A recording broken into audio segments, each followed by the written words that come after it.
This was me. I was raised a boy, but could never find myself comfortable in the body I occupied. Over the years, I realized that I would feel more comfortable living as a woman. Thus, I began medically and socially transitioning, and now, strangers on the internet ask me what I smell like. If you're watching this video, it's likely you know someone like me. So your loved one is trans. Presented by Aphreditto. Introduction. Concepts, contexts, and terms. Transgender is a word that has come into widespread use only in the past couple of decades, and its meanings are still under construction. I use it in this series to refer to people who move away from the gender they were assigned at birth, people who cross over, trans, the boundaries constructed by their culture to define and contain that gender. Some people move away from their birth assigned gender because they feel strongly that they properly belong to another gender, through which it would be better for them to live. Others want to strike out towards some new location, some space not yet clearly described or concretely occupied.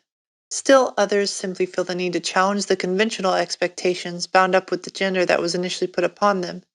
In any case, it is the movement across a socially imposed boundary away from an unchosen starting place, rather than any particular destination or mode of transition, that best characterizes the concept of transgender that I develop here. I use transgender in its broadest possible sense.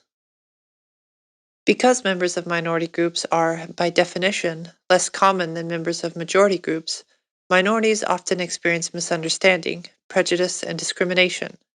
Society tends to be organized in ways that either deliberately or unintentionally favor the majority, and ignorance or misinformation about a less common way of being in the world can perpetuate harmful stereotypes and mischaracterizations.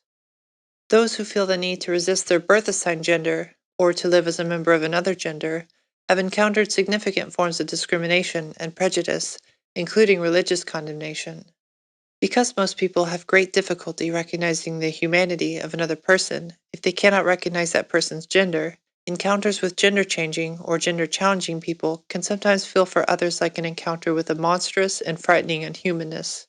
That gut level reaction can manifest as panic, disgust, contempt, hatred, or outrage, which may then translate into physical or emotional violence, up to and including murder, being directed against the person who is perceived as not quite human.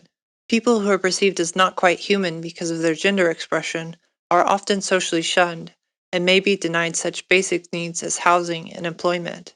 They may lose the support of their families. Within modern bureaucratic society, many kinds of routine administrative procedures make life very difficult for people who cross the social boundaries of their birth assigned genders. Birth certificates, school and medical records, professional credentials, passports, driver's license, and other such documents provide a composite portrait of each of us as a person with a particular gender, and when these records have noticeable discrepancies or omissions, all kinds of problems can result. Inability to cross national borders, qualify for jobs, gain access to needed social services, and secure legal custody of one's children. Because transgender people typically lack the same kind of support that fully accepted members of society automatically expect, they may be more vulnerable to risky or self harming behaviors and consequently may wind up having more health problems or trouble with the law, which only compound their already considerable difficulties. Terms and concepts. Trans issues touch on existential questions about what it means to be alive and take us into areas that we rarely consciously consider with any degree of care. Similar to our attitudes about gravity, for example, or breathing, usually we simply experience these things without thinking about them too much. In the everyday course of events, most people have no reason to ask questions such as, what makes a man, or a woman, or how is my body related in my social role, or even, how do I know what my gender is? Rather, we just go about our everyday business without questioning the unexamined perceptions and assumptions that form part of our working reality. But gender and identity, like gravity and breathing, are really complicated phenomena when you start taking them apart and breaking them down. Because of this complexity, it can be helpful to set out some more technical definitions of words that we use in everyday speech, as well as to define some words that we don't usually need to use at all, before getting into the historical story. Spending a little time discussing terms and concepts can help bring into view some of the hidden assumptions we usually make about sex and gender. Please keep in mind that new terms and concepts come into existence all the time, and that words being used when this book was written may well have fallen out of currency or out of favor by the time the book is being read. To keep really current on the conversation, make the internet your friend. Gender. Gender is not the same as sex, though the two terms are often used interchangeably, even in technical or scholarly literature, which can lead to a great deal of confusion when you're trying to be analytically precise. Generally speaking, gender is considered to be cultural and sex biological. It's usually a safe bet to use the words man and woman to refer to gender, just as male and female are used to refer to sex. Though we are all born with a certain kind of body that the dominant culture calls our sex, no one is born as a boy or a girl, a woman or a man. Rather, we are all assigned to gender and come to identify, or not, with that gender through a complex process of socialization. Gender is derived from the Latin word genus, meaning kind or type. Gender is the social organization of bodies into different categories of people. In the contemporary United States, this sorting into categories is based on sex, but historically and cross-culturally, there have been many different social systems of organizing people into genders. Some cultures, including many Native American cultures, have had 3 or more social genders. Some attribute social gender to the work people do rather than the bodies that do the work. In some cultures, people can change their social gender based on dreams or visions. In some, they change it with the scalpel or syringe. The important things to bear in mind are that gender is historical, it changes over time, that it varies from place to place and culture to culture, and that it is contingent, that is, depends on many different and seemingly unrelated things coming together in a unique and particular way. One complication in drawing a hard and fast distinction between sex and gender, however analytically and conceptually different these terms are, has to do with our cultural beliefs. Although it's true that sex typically is used to determine gender categorization, it's also true that what counts as sex is a cultural belief. We believe that sex is chromosomal or genetic, that it's related to being able to produce sperm or eggs, that it refers to genital shape and function, that it involves secondary characteristics like beards or breasts. But as described below, chromosomes, reproductive capacity, genital type, body shape, and secondary sex characteristics don't always go together in a biologically predetermined pattern. Some of these characteristics are unchangeable, whereas some are transformable. This leaves us with the collective social task of deciding which aspects of physical embodiment count the most for determining social gender categorization. The criteria used to make that decision are as historical, cultural, and contingent as they are biological. After all, nobody talked about using chromosomal sex to determine social gender before the development of genetics, or using birth certificates as proof of identity before issuing birth certificates became commonplace in the early 20th century. Moreover, the perceived need to make a decision about someone's sex and determine their gender is based as much on aesthetics as on biology. No one would question the sex of an elite woman athlete like the South African runner Caster Semenya if she looked stereotypically feminine. It's therefore possible to understand sex being just as much of a social construct as gender. What this boils down to is saying that we believe sex is a stable basis for determining a fixed social gender, but the reality of the situation is that physical bodies are complex and often non-binary, and social categories, which are themselves highly changeable, can't be unproblematically grounded in the flesh. It's another way of saying that trying to relate sex to gender in some deterministic way always fails at some level, and that any correlation we do establish has a cultural, historical, and political dimension that must be established, asserted, and reasserted over and over again for it to remain true. This takes us into one of the central issues of transgender social movements, the assertion that the sex of the body, however we define body and sex, does not bear any necessary or predetermined relationship to the social category in which that body lives or the identity and subjective sense of self of the person who lives in the world through that body. This assertion, drawn from the observation of human social, psychological, and biological variability, is political precisely because it contradicts the common belief that whether a person is a man or a woman in the social sense is fundamentally determined by bodily sex, which is self-apparent and can be clearly and unambiguously perceived. It's political in the additional sense that how society organizes its members into categories based on their unchosen physical differences has never been a politically neutral act. One of the main points of feminism is that societies tend to be organized in ways that are more exploitative of women's bodies than of men's bodies. Without disagreeing with that basic premise, A transgender perspective would also be sensitive to an additional dimension of gender oppression. That our culture today tries to reduce the wide range of livable body types to two and only two genders, one of which is subject to greater social control than the other, with both genders being based on our beliefs about the meaning of biological sex. Lives that do not conform to this dominant pattern are generally treated as lives that are not worth living and that have little or no value. Breaking apart the forced unity of sex and gender while increasing the scope of livable lives needs to be a central goal of feminism and other forms of social justice activism. This is important for everybody, especially but not exclusively for trans people. Cisgender, a word that gained traction only in the 21st century but quickly came to enjoy widespread use as a synonym for non-transgender. The prefix cis means on the same side as, that is, opposite of trans, which means across. It is meant to mark the typically unstated or assumed privilege of being non-transgender. The idea behind the term is to resist the way that woman or man can mean non-transgender woman or non-transgender man by default.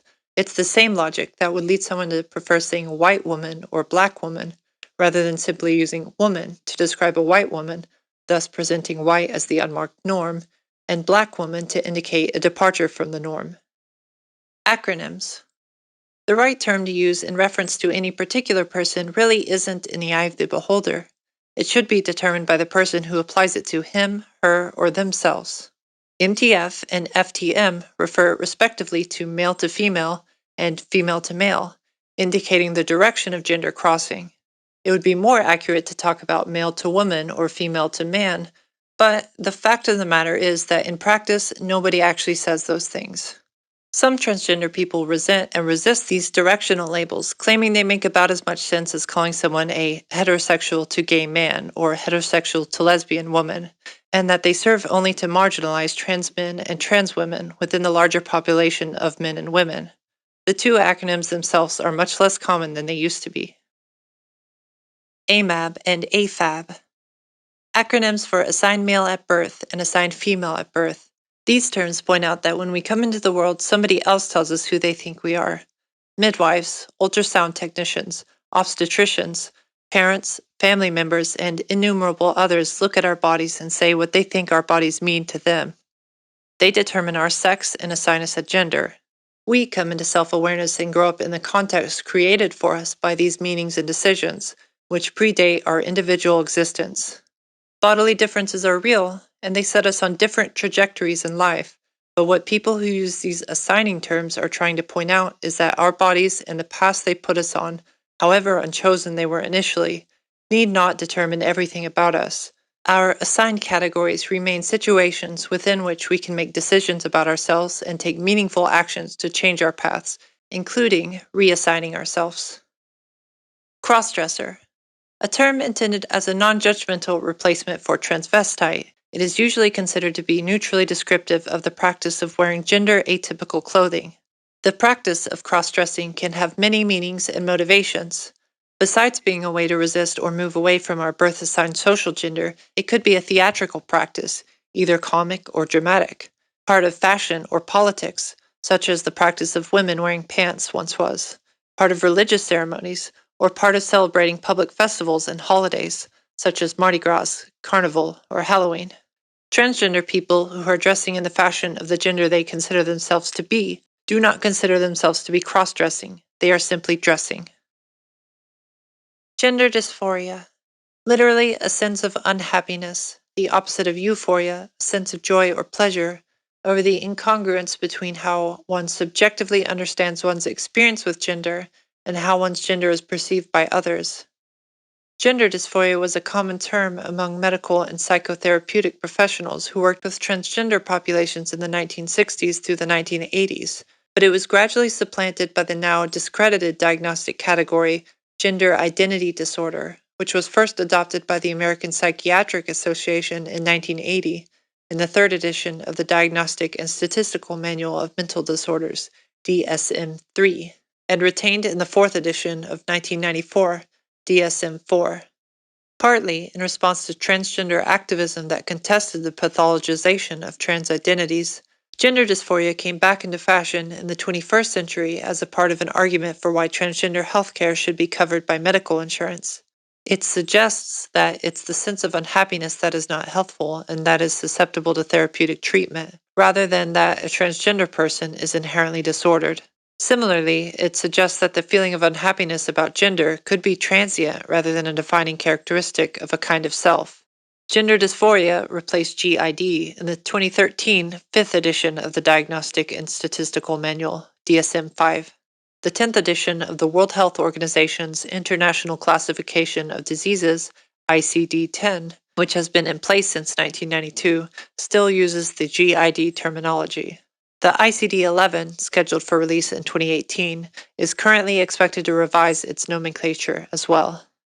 As stated in the fifth edition of the Diagnostic and Statistical Manual of Mental Disorders of the American Psychiatric Association, gender dysphoria as a general descriptive term refers to an individual's affective/cognitive discontent with their assigned gender, and when used as a diagnostic category, refers to the distress that may accompany the incongruence between one's experienced or expressed gender and one's assigned gender. The clinical focus is on the dysphoria as the problem, not, as was the case in older diagnostic category of gender identity disorder, the psychopathologization of identity per se. The DSM-5 also notes that many individuals who experience gender incongruence are not distressed by it, but that considerable distress for gender incongruent people can occur if the desired physical interventions by means of hormones and/or surgery are not available. Gender expression. We all perform our sense of self through how we comport our bodies to express our gender. In recent years, as transgender issues have become the subject of more and more legal attention and bureaucratic regulation, gender expression is often listed as a protected status along with gender identity. The intention here is to protect people who express their gender in non-binary or non-conformist ways, such as a tech industry woman who doesn't wear makeup and feels more comfortable in a t-shirt than a strapless floor-length gown, or a young man at art school who has a fondness for glitter nail polish. The idea is that such expressions of self should not be illegal, stigmatized, discriminated against, or result in harm to persons who express themselves in those ways. Gender expression is also a useful term in situations where some members of the public or some business owners might not accept or recognize transgender people as actually belonging to the gender they identify with and persist in thinking of a trans woman as a man in a dress, or a trans man as a woman with facial hair. It doesn't matter what somebody else thinks you are if you can express yourself without fear in whatever manner feels right to you. Some trans people, particularly those who feel that their transness has a biological basis and requires medical treatment, draw a distinction between gender expression and gender identity to argue that gender identity is more serious, less chosen, and in greater need of protection than gender expression, which is considered more voluntary and less important. Gender identity. Each person has a subjective sense of fit or lack of fit with a particular gender category. This is one's gender identity. For most people, there is a sense of congruence between the category one has been assigned at birth and socialized into and what one considers oneself to be. Transgender people demonstrate that this is not always the case, that it is possible to form a sense of oneself as not like other members of the gender one has been assigned to at birth, or to feel oneself to properly belong to another gender category or to resist categorization at all. Many people who have never felt a sense of gender incongruence themselves can't really understand what it feels like for others, and they may even doubt that transgender people actually experience this or that it can be persistent and intractable and emotionally painful. Whereas transgender people who do experience this incongruence often have a hard time explaining to others what this feels like or why it's so important to address. How gender identity develops in the first place and how gender identities can be so diverse are hotly debated topics that go straight into the controversies about nature versus nurture and biological determinism versus social construction. Some people think that gender identity and transgender feelings are caused by inborn physical characteristics. Others think that they are caused by how children are raised or by emotional dynamics in their families. Still others consider identity and the desire to express it differently to be rooted in spiritual beliefs, aesthetic preferences, or erotic desires. It's more important, however, to acknowledge that some people experience gender differently from how most do, than to say why some people experience gender differently from how most do. Gender presentation. Very similar to gender expression, the term refers to looking and acting like what your culture expects a man or a woman to look or act like, or, alternatively, to present yourself in such a way that you make your gender nonconformity visible. Everybody presents their gender. Gender neutral pronouns. English, the most common language in the United States, doesn't easily allow us to refer indirectly to other individuals without gendering them. We have to choose between he, she, or it, with the latter not considered appropriate for reference to humans, precisely because it doesn't indicate a gender. There is, however, a long history of gender-neutral third-person pronouns in various English dialects. There's also a long history of attempting to deliberately introduce newly invented pronouns and of using gender-neutral plurals, they, them, as a substitute for the binary gendered singular.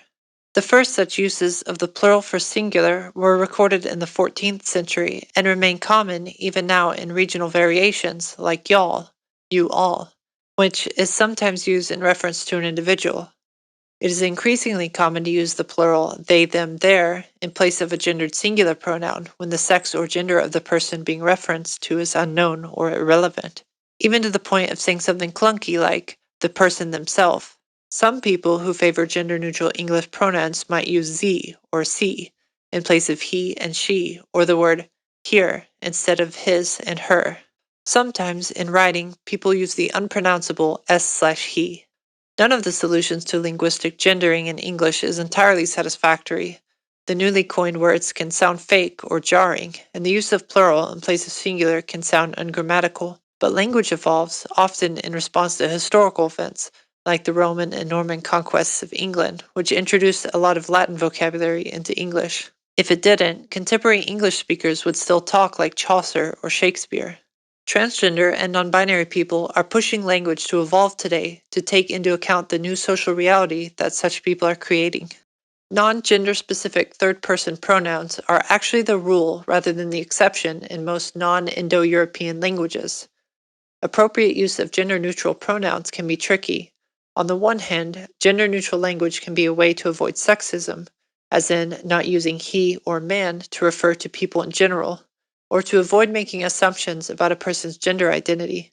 On the other hand, some transgender people, often those who have worked very hard to attain a gender status other than the one assigned to them at birth, can take offense when referred to by gender-neutral pronouns rather than the appropriately gendered ones, because they perceive this as a way that others fail to acknowledge how they are obviously and deliberately presenting their gender. A good rule of thumb is to treat gender-neutral terms as more polite and formal, for use when you don't know the person being referred to very well, and to treat gender terms as more familiar, for use in situations where you know the person and what they prefer.